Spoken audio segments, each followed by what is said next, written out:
Welcome to Aksha classes. Aksha classes की current affair के class में आप सभी का स्वागत है। इस क्लास में समसामयिकी क्रॉनिकल जो कि सितंबर माह 2023 के है के करंट अफेयर को लेंगे। इसके अंतर्गत पहला टॉपिक रहेगा हमारा राज्य समाचार।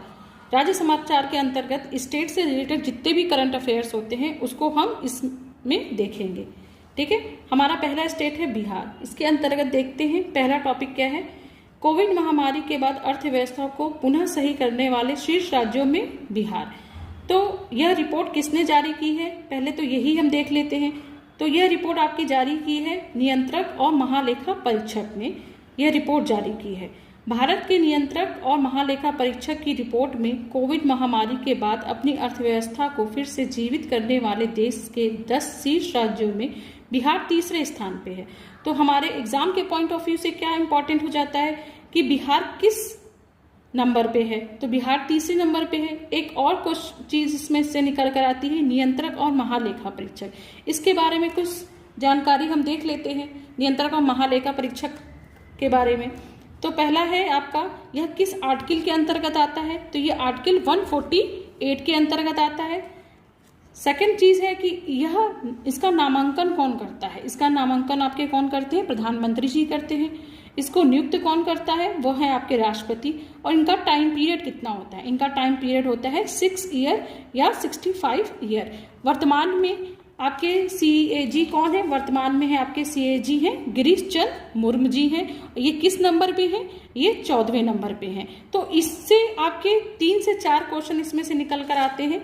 ठीक है, एक तो आपके कैग से रिलेटेड जितनी भी इंफॉर्मेशन यहाँ पे अभी डिस्कस की गई इसमें से कुछ भी पूछा जा सकता है आपके पॉलिटी में। ठीक है, और दूसरा आपका क्या एग्जाम के पॉइंट ऑफ व्यू से निकला कि बिहार किस पोजीशन पे है, तो बिहार तीसरे नंबर पे है। नेक्स्ट देखते हैं। नेक्स्ट आपका है टॉपिक अरवल और शेखपुरा 100% डिजिटल ट्रांजैक्शन वाले जिले होंगे।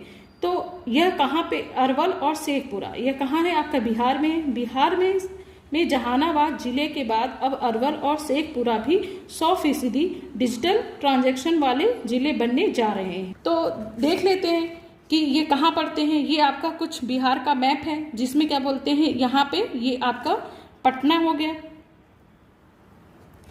और इसके ही जस्ट नीचे आपका जहानाबाद और अरवल के जिले पड़ते हैं। ये अभी आपका क्या कहते हैं BPSC का एग्जाम्स होने वाला है, इसके पॉइंट ऑफ व्यू से ये क्वेश्चंस इंपॉर्टेंट हो जाता है कि अभी रिसेंटली कौन से जिले आपके पूरी तरीके से डिजिटल ट्रांजैक्शन वाले जिले होंगे। तो आपके 3 होंगे, जहानाबाद, अरवल और शेखपुरा।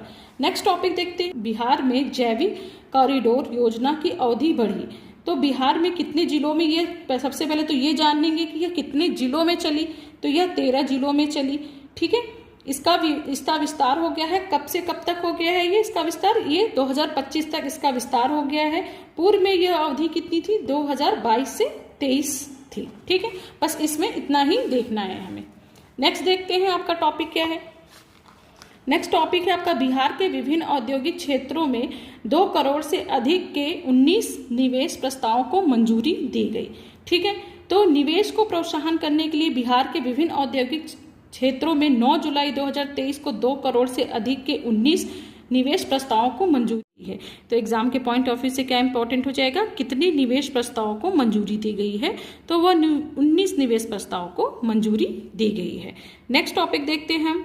बिहार अनियमित निक्षेप स्कीम पाबंदी नियमावली बेसिकली किससे रिलेटेड है, ये रिलेटेड है आपके चिट फंड कंपनियों की जांच और उस पर कार्रवाई करने के अधिकार से रिलेटेड है। देख लेते हैं। इस नीति के तहत बिहार में काम करने वाली चिट फंड कंपनियों की जांच और उन पर कार्रवाई करने का अधिकार राज्य सरकार को मिल गया है।